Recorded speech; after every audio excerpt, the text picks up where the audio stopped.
بھارتی business tycoon سجن جنڈال آئے چلے گئے، کسی کو خبر نہ ہوئی جنڈال کام سے آئے تھے یا کوئی پیغام لائے تھے۔ پی ٹی آئی نے حکومت سے جواب طلب کر لیا۔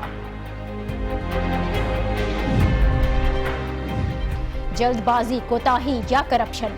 کراچی حیدرآباد موٹر وے سے متعلق وفاق نے بھاری دعوے تو کیے لیکن سڑک ٹریفک کا بوجھ نہ اٹھا سکی، ابھی سے ٹوٹ پھوٹ ہونے لگی۔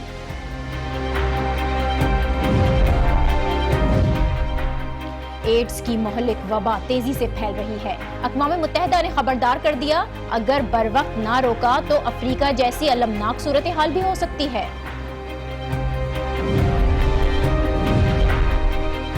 اور کشمیر میں احتجاج زوروں پر ہے، مظاہرے ہو رہے ہیں، لیکن اس مرتبہ لڑکیوں کی جانب سے پتھراؤ کے نئے رجحان نے بین الاقوامی میڈیا کو متوجہ کیا ہے۔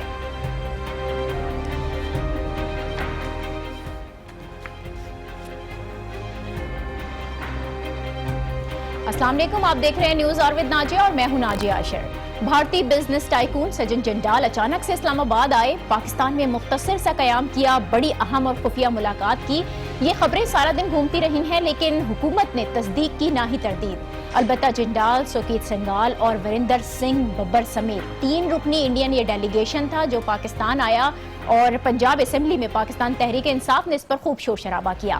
پی ٹی آئی نے مطالبہ کیا کہ جنڈال کی وزیر اعظم سے ملاقات کے مقاصد بتائے جائیں۔ پی ٹی آئی ارکان نے ایوان کے باہر بھی اس معاملے پر احتجاج کیا۔ پی ٹی آئی رہنما فواد چودھری کا یہ کہنا تھا کہ جنڈال کی اچانک آمد معاملہ کچھ گڑبڑ لگتا ہے۔ پی ٹی آئی کا موقف اپنی جگہ، لیکن فی الحال تو اس ساری صورتحال سے دفتر خارجہ لا علمی کا اظہار کر رہا ہے۔ بھارتی بزنس ٹائکون کی پاکستان اچانک جو آمد ہے یہ پہلی مرتبہ نہیں ہوئی، اس سے پہلے 2015 میں وزیر اعظم کی سالگرہ کے موقع پر بھی وہ تشریف لا چکے ہیں اور پاکستان میں موجودگی کی خبر انہوں نے ٹویٹر پر خود دی تھی، اور اس کے کچھ ہی دیر کے بعد بھارتی وزیر اعظم نریندر مودی کا ٹویٹ بھی آیا تھا اور بعد میں پھر وہ اچانک سے پاکستان چلے آئے۔ مودی کی اچانک پاکستان آمد اور مختصر قیام میں بھی جنڈال کا نمایاں کردار رہا، اور اس بات کا انکشاف بھارتی صحافی برکھا دت نے بھی کیا۔ برکھا دت نے اپنی کتاب میں دعویٰ کیا ہے کہ جنڈال بھارت کے پاکستان کے راستے افغانستان تک رسائی کے خواہش مند ہیں، جہاں جنڈال سمیت بھارتی کنسورشیم نے خام لوہا نکالنے کے لیے بھاری سرمایہ کاری کی ہوئی ہے۔ یعنی سجن جنڈال ایک تیر سے 2 شکار کرنے کے عادی ہیں، بزنس کا بزنس اور بیک ڈور ڈپلومیسی بھی ساتھ ساتھ۔ اپوزیشن جماعتیں پہلے ہی وزیر اعظم کے صاحبزادوں پر بھارت میں کاروبار کرنے کے الزامات لگا چکی ہیں۔ آج پھر پی ٹی آئی نے اس معاملے کو اٹھایا ہے اور جنڈال کا جو حالیہ دورہ ہے پاکستان کے مقاصد منظر عام پر لانے کا مطالبہ کیا ہے۔ اس پر ہم بات کریں گے، ہمیں جوائن کر رہے ہیں پی ٹی آئی کے رہنما محمود الرشید صاحب۔ بہت شکریہ محمود الرشید صاحب آپ کا۔ آپ لوگ بھارتی بزنس ٹائکون جنڈال کی پاکستان آمد اور میاں صاحب سے ملاقات کی بات کر رہے ہیں۔ پنجاب اسمبلی میں اس سلسلے میں قرارداد بھی جمع کرائی گئی ہے، لیکن یہ بنیاد اس کی کیا ہے کہ کیوں کیسے کیا گیا دعویٰ؟ ایک تو میڈیا کے اوپر یہ آیا، بڑے مصدقہ اطلاعات ہیں کہ وہ ادھر پاکستان آئے ہوئے ہیں، اور ان حالات کے اندر پاکستان آنا ان کے ساتھ 1-2 اور بھارتی لوگ بھی ہیں اور ان کے ساتھ ملاقات کرنا، یہ مختلف جو شکوک و شبہات ہے اس کو جنم دے رہی ہے ان کی یہ ملاقات، کہ اچانک ان کی یہ آمد، اور میں یہ سمجھتا ہوں یہ سفارتی آداب کے بھی خلاف ہے۔ اگر انڈیا سے کوئی اس طرح کا وفد آیا ہے تو وہ ڈھکے چھپے ملاقات نہیں ہونی چاہیے تھی، وہ ڈنکے کی چوٹ کھلی ملاقات ہونی چاہیے تھی۔ اسی لیے ہم نے مطالبہ کیا ہے کہ پرائم منسٹر یا تو اس کی تردید کریں کہ ایسی کوئی ملاقات نہیں اور کوئی وفد نہیں آیا، اور اگر کوئی وفد آیا ہے تو اس کا مقصد کیا ہے، کیا مذاکرات ہوئے ہیں، ایجنڈا کیا تھا، کیا اغراض و مقاصد تھے اس وفد کے۔ یہ وہی سٹیل آئیکن ہیں وہاں انڈیا کے تاجر ہیں جنہوں نے مودی اور میاں نواز شریف کی ملاقات پہلے وہ ارینج کروائی تھی، تو آیا یہ بحران میں گرے ہوئے پرائم منسٹر کو ریسکیو کرنے کے لیے آئے ہیں؟ کس لیے آئے ہیں؟ قوم یہ جاننا چاہتی ہے، قوم کے اندر تشویش کی لہر دوڑی ہوئی ہے، یہ مطالبہ محمود الرشید صاحب، حکومت کو چاہیے تھا کہ تصدیق یا پھر تردید کرتی، لیکن آپ کے کوئی ٹھوس ثبوت نہیں ہے، کوئی ایویڈنس نہیں ہے کہ وہ آئے تھے یا نہیں آئے تھے، شک و شبہات تو ہیں، لیکن ان شک و شبہات کی بنا پر کیا اس کو اتنا بڑا ایشو بنایا جا سکتا ہے؟ دیکھیے، وزیر اعظم جب بندہ بن جاتا ہے تو کوئی کاروباری تعلقات وہ کنٹینیو نہیں ہونے چاہیے، یہ کانسٹیٹیوشن کے خلاف ہے، یہ کانفلکٹ آف انٹرسٹ ہے،